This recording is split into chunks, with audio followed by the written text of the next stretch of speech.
प्यारे विद्यार्थियों, स्वामी Keshavananda online class में आपका पुनः स्वागत है। यह वीडियो कक्षा 8 के लिए है। मात्र पहले पाठ पर हम चल रहे थे, सुभाषितानी। पाठ को अच्छे ढंग से पढ़ लिया था। आज उसके प्रश्नोत्तर पर चलते हैं। अभ्यास पर सभी बच्चे जिनके पास किताबें हैं वो पेज नंबर 3 देख लें। किताब का नाम सरसा है, पेज नंबर 3 है। उस पर प्रश्नोत्तर की जगह अभ्यास है लिख रहा है। अभ्यास पहला प्रश्न है, पाठ में दिए हुए पद्यों का सस्वर वाचन करें। हमने प्रत्येक पाठ के पद्यांश जो भी हैं, श्लोक हैं, उनका सबका सस्वर वाचन किया था, अन्वय किया था, अर्थ भी किया था, बताया था आपको। पिछले वीडियो आप देख चुके होंगे। पहले प्रश्न को करना जरूरी नहीं है। दूसरा प्रश्न है श्लोकांशेषु। प्रश्न नंबर 2 से आपको कॉपी में लिखना है। प्रश्न नंबर 2, प्रश्न नंबर 2 से आपको लिखना है गृह कार्य कॉपी में। श्लोकांशेषु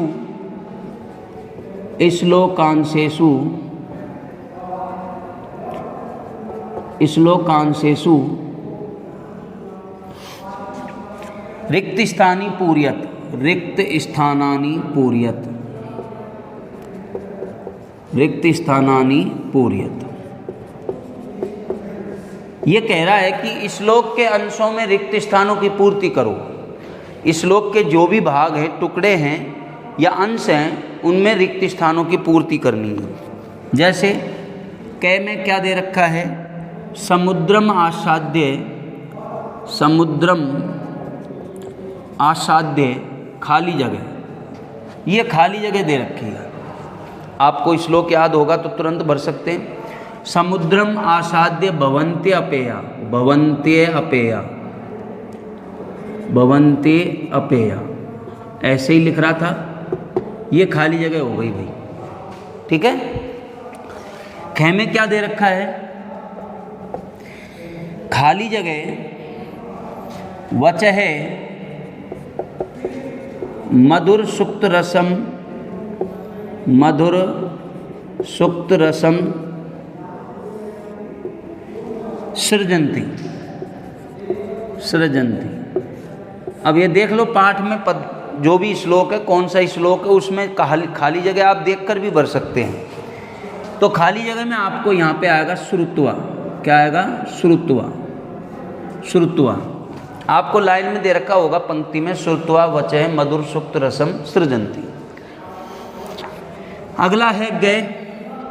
गय में है तत्भागदेयम। तत्भागदेयम। तत्भागदेयम खाली जगह रिक्त स्थान पशुनाम। पशुनाम। पशुनाम आपने पढ़ा था तत्भागदेयम परमम। परमम पशुनाम पढ़ा था ना, तो भर लीजिए आप। अगला है विद्याफलम। रिक्त स्थान खाली जगह या रिक्त स्थान। कृपणस्य सौख्यम। कृपणस्य सौख्यम।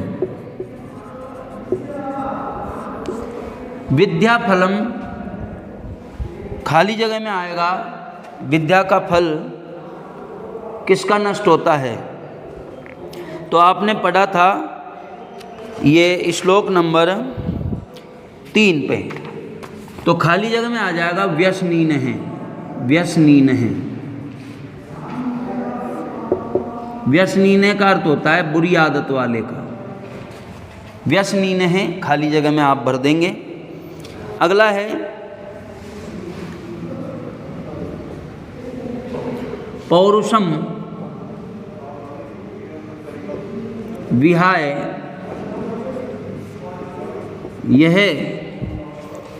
खाली जगह अवलंबते। अवलंबते जो पुरुषार्थ को छोड़ करके भाग्य पर ही सहारे आश्रित रहता है। हमने लाइन पढ़ी थी, तो इसमें आएगा देवम एव। दैवम। दैवम एव। देवम भर लो या देवम एव, एक ही बात है। ठीक है, ये खाली जगह में आप भर सकते हो। अगला है चिंतनिया ही विपदाम, चिंतनिया ही विपदाम, खाली जगह या रिक्त स्थान, प्रतिक्रिया। चिंतनिया ही विपदाम, खाली जगह में आपको क्या आएगा, ध्यान दो, जो आपने पढ़ा था श्लोक कि विपत्ति में, विपत्ति के प्रारंभ में ही सोचना चाहिए, तो यहाँ पे आएगा आदौ एव, आदौ एव, आदौ एव, शायद यही था मेरे हिसाब से, आदौ एव हमने पढ़ा था, ये कौन से में, 7वें में, आदौ एव, ये खाली जगह भर लीजिए। दूसरा प्रश्न आपका कंप्लीट हो गया। अब पढ़ते हैं यहाँ पे तीसरा प्रश्न, ये दूसरा प्रश्न कंप्लीट हो गया। प्रश्न नंबर 3, प्रश्न नंबर 3 क्या कह रहा है, प्रश्नों के उत्तर एक पद में लिखो। प्रश्नानाम उत्तराणि एक पदेन लिखत, एक पदेन लिखत, प्रश्नों के उत्तर एक पद में लिखो। पहला प्रश्न आपको है, व्यसनीन है किम नश्यति, व्यसनीन है, व्यसनीन है किम नश्यति, किम नश्यति, यानी बुरी आदत वाले का क्या नष्ट होता है। तो हमने अभी पढ़ा था, रिक्त स्थान में पढ़ा था, बुरी आदत वाले का विद्याफल नष्ट होता है, ठीक है। तो उत्तर हो जाएगा इसका, इधर उत्तर लिख रहे हैं विद्याफलम, विद्याफलम, ठीक है। बुरी आदत वाले का क्या नष्ट होता है, विद्या का फल नष्ट होता है। अब ख प्रश्न है इसमें, कस्य यशे नश्यति, कस्य यशः नश्यति, किसका यश नष्ट होता है। तो किसका यश नष्ट होता है, लोभी का, लुब्धस्य। कस्य में प्रश्न किया है, तो कस्य षष्ठी विभक्ति एक वचन है, तो षष्ठी विभक्ति एक वचन में उत्तर दो, लुब्धस्य, लोभी का यश नष्ट होता है। अगला प्रश्न है, गए मधुमक्षिका, मधुमक्षिका किम जनयति, किम जनयति, मधुमक्खी क्या उत्पन्न करती है, क्या उत्पन्न करती है। माधुर्यम, मधुरता यानी शहद, इसको हम कह सकते हैं, माधुर्यम का अर्थ शहद। मधुमक्खी, मधुमक्षिका यानी मधुमक्खी, मधुमक्षिका का अर्थ होता है मधुमक्खी। किम जनयति, क्या उत्पन्न करती है। माधुर्यम का अर्थ लेंगे हम शहद, तो मधुमक्खी शहद उत्पन्न करती है। अगला प्रश्न, मधुर सुक्त रस के सृजंती। अगला प्रश्न है, मधुर सुक्त रसम, मधुर सुक्त रसम के सृजंती। मधुर सुक्ति का रस कौन बनाते हैं, मधुर सुक्ति के रस का रस कौन बनाते हैं, कौन बनाते हैं। संत है, संत लोग, संत है, उत्तर हो जाएगा, ठीक है। उत्तर बगल में लिख रहा हूं मैं, आप लाइन में लिख लेना, बगल में मत लिखना। अगला क्वेश्चन है लास्ट इसमें, तीसरे में, अर्थहीन है, अर्थहीन है केभ्य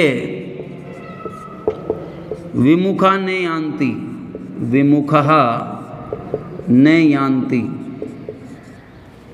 न यान्ति। प्रश्न का अर्थ समझो, याचक किन से विमुख नहीं होते हैं, किन से, याचक किन से विमुख नहीं होते हैं, किन से नहीं, यानी याचक हमने पढ़ा था कि ऐसे वृक्ष जिनमें फल हैं, पढ़ा था, कौन सा श्लोक है वो, शायद मैं देखता हूँ, हमने पढ़ा था छठा श्लोक। फूलों से युक्त, पत्तों से युक्त, फल से युक्त, छाया से युक्त, जड़ों से युक्त, बक्कलों से युक्त यानी छालों से युक्त, लकड़ियों से युक्त वृक्ष धन हैं जिनके याचक विमुख नहीं होते हैं। पढ़ा था। तो किनके याचक विमुख नहीं होते हैं? किनके याचक विमुख नहीं होते हैं? तो वृक्षों के याचक। तो वृक्षेभ्य, केभ्य में प्रश्न किया है, वृक्षेभ्य, वृक्षों से युक्त, वृक्षों के याचक विमुख नहीं होते हैं यानी नाराज नहीं होते हैं। ये प्रश्न नंबर 3 हमने पढ़ लिया। अब चौथा क्वेश्चन क्या है? प्रश्न नंबर 4। आप मेरे साथ साथ आप गृह कार्य भी करते चले, लिखते चले कॉपी में। प्रश्न नंबर 4, नीचे लिखे तद्भव शब्दों के लिए पाठ से चुनकर के संस्कृत पद लिखो। संस्कृत पद लिखने हैं। तो प्रश्न यह है, अधोलिखित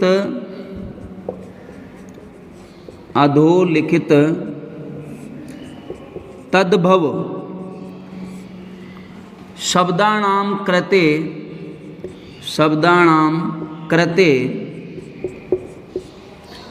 पाठात् चित्वा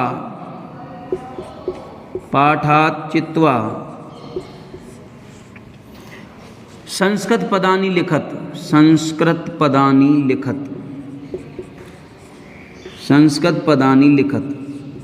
संस्कृत पदों को हम कहते हैं तत्सम शब्द। वो ये कह रहा है, नीचे लिखे तद्भव शब्दों के लिए पाठ से चुनकर के संस्कृत पद लिखो। संस्कृत पदों को हम कहते हैं तत्सम शब्द। संस्कृत में जो शब्द होते हैं वो उनको हम कहते हैं तत्सम शब्द। तो इधर दे रखा है, जैसे उसने उदाहरण भी दे रखा है, यथा, जैसे। कंजूस, कंजूस का संस्कृत आया था आपको, कंजूस का पाठ में कृपण है। क्या आया था? कृपण है। ऐसे ही कड़वा, कड़वा का आया है कटुकम। क्या आया है? कटुकम। ठीक है। पूंछ, पूंछ का आया था पुच्छ। क्या आया था? पुच्छ। लोभी, लोभी का आया था लुब्ध है। आया था ना, लुब्ध है। लुब्ध है मन लोभी होता है। मधुमक्खी, मधुमक्खी की संस्कृत आई थी आपको मधुमक्षिका। मधुमक्खी की संस्कृत क्या आई थी? मधुमक्षिका। और आया है तिनका। तिनका का आया था आपको तृणम। तिनका की संस्कृत क्या आई थी? तृणम। तो ये चौथा क्वेश्चन भी आपका कंप्लीट हो गया। प्रश्न नंबर 5। प्रश्न नंबर 5 है आपके लिए, नीचे लिखे वाक्यों में कर्ता और क्रियापद चुन करके लिखो। प्रश्न यह है, नीचे लिखे वाक्यों में यानी अधोलिखितेषु वाक्येषु, अधोलिखितेषु वाक्येषु कर्तृपदम क्रियापदम, कर्तृपदम क्रियापदम च चित्वा लिखत। चुन करके लिखो, चित्वा लिखत। नीचे लिखे वाक्यों में कर्ता और क्रियापद चुन करके लिखो। जैसे उसने उदाहरण दे रखा है, यथा, जैसे। संतः मधुर सुक्त रसम सृजन्ति। संतः मधुर सुक्त रसम सृजन्ति। ये पंक्ति दे दी आपको, ये वाक्य दे दिया। अब इसमें कर्ता क्या है? कर्ता और क्रिया। कर्ता इधर और क्रिया इधर लिखनी है। कर्ता तो है इसमें, देख लो इधर कर्ता, इस पंक्ति में कर्ता है संत है, सृजन्ति है क्रिया। तो कर्ता के नीचे लिखेंगे संत है और क्रिया के नीचे लिखेंगे सृजन्ति। लो भाई, ठीक है। ऐसे ही अब आपको प्रश्न आ रहे हैं यहाँ पे कै। ये पंक्ति देगा। 5 प्रश्न है, के, खे, गे, घे और ने। ये 5 प्रश्न पढ़ने हैं। उसके बाद आपके 2 प्रश्न और हैं, वो भी पढ़ेंगे। निर्गुणम, निर्गुणम,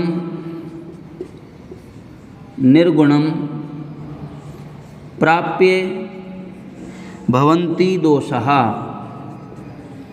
भवन्ति दोषः। तो इसमें कर्ता है दोषः, क्रिया है भवन्ति। तो कर्ता के नीचे लिखो दोषः और क्रिया के नीचे लिखो भवन्ति। कर्ता और क्रिया ही तो चुन करके लिखना है। अगला है नद्य है, सॉरी, गुणगेषु गुणा भवन्ति। अगला है गुणगेषु गुणः भवन्ति, गुणगेषु गुणः भवन्ति। तो इसमें कर्ता है गुणः, क्रिया है भवन्ति। कर्ता है, कर्ता के नीचे गुणः और क्रिया के नीचे भवन्ति। अगला है मधुमक्षिका माधुर्यम जनेत। मधुमक्षिका माधुर्यम, माधुर्यम जनेत। कर्ता है मधुमक्षिका, जनेत है क्रिया। तो कर्ता के नीचे लिखो मधुमक्षिका और क्रिया के नीचे लिखो जनेत।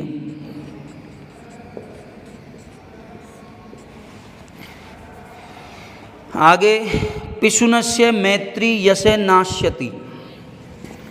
पिशुनस्य, पिशुनस्य मैत्री यसे नाश्यति। यश है नाश्यति। तो कर्ता है इसमें पिशुनस्य मैत्री और क्रिया है नाश्यति। कर्ता है पिशुनस्य मैत्री, पिशुनस्य मैत्री। कर्ता के नीचे लिखा हमने पिशुनस्य मैत्री और क्रिया है नाश्यति।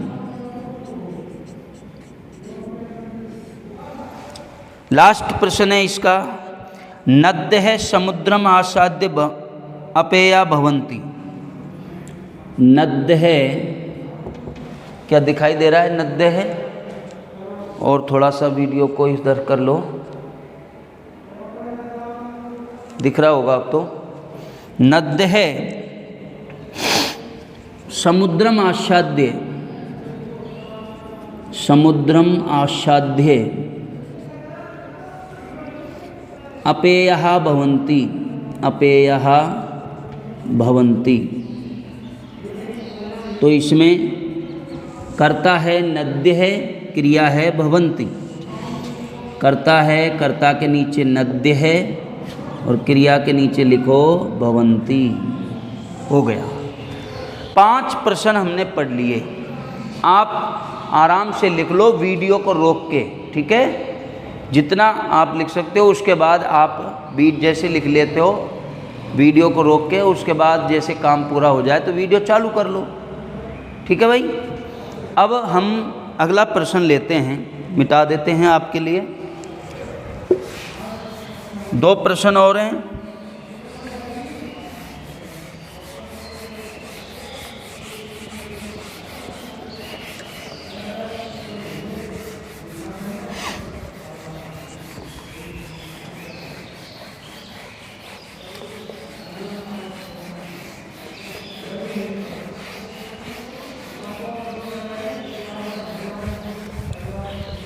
चलो दोनों प्रश्न यहाँ कर लेते हैं। प्रश्न नंबर 6, रेखांकित पदों को आधार करके प्रश्न निर्माण करो। प्रश्न है रेखांकित पदानि, रेखांकित पदानि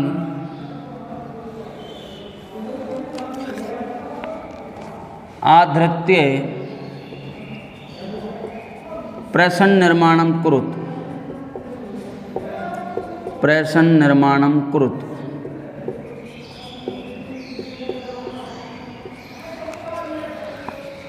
अब आपको उत्तर देगा वो, प्रश्न निर्माण करना है। उत्तर क्या दे रखा है?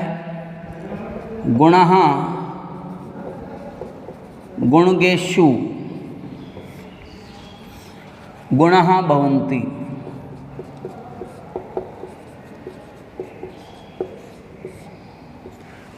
गुणः गुणगेषु गुणा भवन्ति, ये गुणः अंडरलाइन दे रखा है आपको। प्रश्न निर्माण बनाना है। ख में क्या दे रखा है? नद्दः सुस्वादु तोयः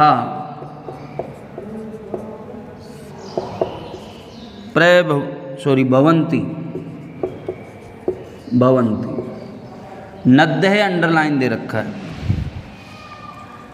ग में दे रखा है लुब्धस्य,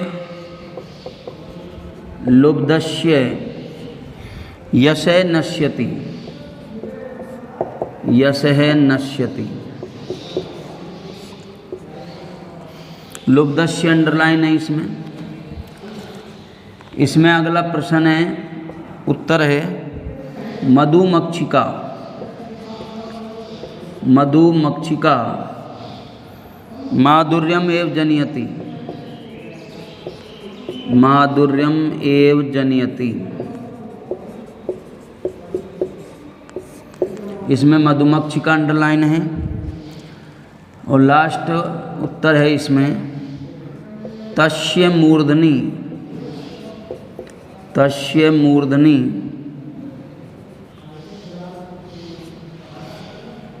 तिष्ठन्ति वायसः, तिष्ठन्ति वायसः। मूर्धनि अंडरलाइन है। अब विद्यार्थियों, अब आपको इस जो अंडरलाइन है प्रश्न निर्माण करते समय ध्यान रखना, जो मैं बातें बता रहा हूँ। जो अंडरलाइन दे रखा है आप उसमें लिंग पहचानोगे, लिंग, विभक्ति और वचन।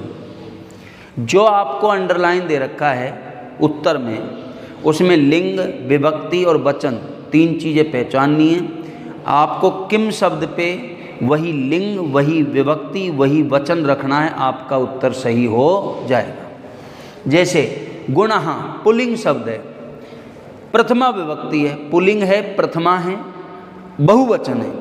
किम शब्द पे जाओ, पुल्लिंग प्रथमा का बहुवचन क्या है? कह, कौ, के। तो इस गुणः की जगह आप करोगे के।